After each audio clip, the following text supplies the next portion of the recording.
नमस्कार, मैं हूं राशि और अब वक्त है कुछ अच्छी खबरों का। तो आइए बढ़ते हैं आज की पहली गुड न्यूज की ओर। केरल में कोची में रहने वाले उदय शंकर अभी महज 13 साल के हैं, लेकिन अपनी उपलब्धियों से इस बच्चे ने साबित कर दिया है कि आप बड़ी चीजों के लिए कभी भी छोटे नहीं होते।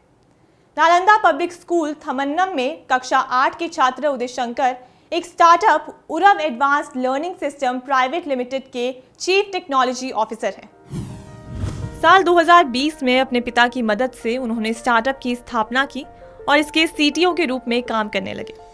उदय बच्चों के लिए स्टीम यानी कि साइंस, टेक्नोलॉजी, इंजीनियरिंग, आर्ट्स और मैथ्स शिक्षा प्रदान कर रहे हैं। वो दूसरे बच्चों के लिए स्टीम विषयों को मजेदार और आसान बना रहे हैं। इस काम में उनकी मदद उनके डेंटिस्ट पिता डॉक्टर रवि कुमार और उनकी इंजीनियर मां श्री कुमारी बी कर रहे हैं। उदय का स्टार्टअप इन विषयों को पढ़ाने के लिए स्कूलों से अलग और आसान तरीके सिखाता है।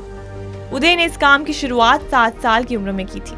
जब वो 7 साल के थे तो एक बार छुट्टियों के दौरान उनकी मां ने उन्हें व्यस्त रखने के लिए खेल या रोबोटिक्स चुनने को कहा और उदय ने रोबोटिक्स सीखने का फैसला किया। उसके बाद से ही ये स्टार्टअप शुरू हो गया। महाराष्ट्र के मंत्री चंद्रकांत पाटिल ने घोषणा की है कि राज्य सरकार उन कॉलेज छात्रों के लिए हायर एजुकेशन की पूरी फीस कवर करेगी जिन्होंने कोविड-19 महामारी में अपने माता पिता दोनों को खो दिया है। कांग्रेस के नेता शिरीष चौधरी के एक सवाल के जवाब में राज्य के उच्च और तकनीकी शिक्षा मंत्री ने राज्य विधानसभा में ये घोषणा की है। पाटिल ने कहा कि विभिन्न सरकारी कॉलेजों के 931 स्नातक और 228 छात्रों ने अपने माता पिता दोनों को कोरोना महामारी में खो दिया है।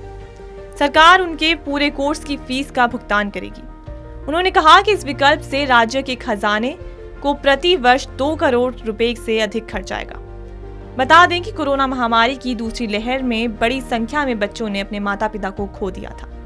इसके बाद से ही अधिकांश राज्य सरकारों ने महामारी में अनाथ हुए स्कूली बच्चों के लिए मुफ्त शिक्षा का ऐलान किया था। महाराष्ट्र ने अब हायर एजुकेशन में भी अंडर ग्रेजुएट या पोस्ट ग्रेजुएट कोर्स कर रहे स्टूडेंट्स की फीस भरने का ऐलान किया है। केंद्रीय वाणिज्य और उद्योग मंत्री पीयूष गोयल ने पाटन में रह रहे एक ऐसे परिवार से मुलाकात की जो 900 साल पुरानी एक खास कला को बचाए हुए है। देश में एकमात्र परिवार है जो पटोला साड़ी बुनने का काम करता है। पाटन में बनने वाली पटोला साड़ी की कीमत 2 लाख रुपए से लेकर 4 लाख रुपए तक होती है। ऐसा कहा जाता है कि 12वीं शताब्दी में सोलंकी वंश के राजा कुमारपाल ने महाराष्ट्र के जलना से पटोला बुनने वाले 700 परिवारों को पाटन में बसने के लिए बुलाया था और इस तरह पाटन पटोला की परंपरा शुरू हो गई। राजा खास अवसरों पर पटोला सिल्क का पट्टा ही पहनते थे। पटोला आर्ट इतनी ज्यादा अनमोल है कि 1934 में भी एक पटोला साड़ी की कीमत 100 रुपए होती थी। पटोला बनाने वाले भरत भाई सालवीर का कहना है कि पटोला साड़ी का पूरा काम हाथ से होता है। ये एक हैंडीक्राफ्ट है, ना कि हैंडलूम। पटोला साड़ी बनाने का प्रोसेस बहुत ही ज्यादा जटिल है, लेकिन उन लोगों के लिए जो इन कला को नहीं जानते। अगर एक भी धागा इधर उधर हो जाता है तो पूरी साड़ी खराब हो जाती है। इस साड़ी को बनाने में कंप्यूटराइज्ड मशीन या पावर लूम काम नहीं आ सकता। इसके लिए अनुभवी और सधे हुए हाथ ही चाहिए। गुड न्यूज में आज के लिए सिर्फ इतना ही। फिर लौटूंगी कुछ अच्छी खबरों के साथ। तब तक के लिए मुझे दीजिए इजाजत और देखते रहिए जस हिंदी।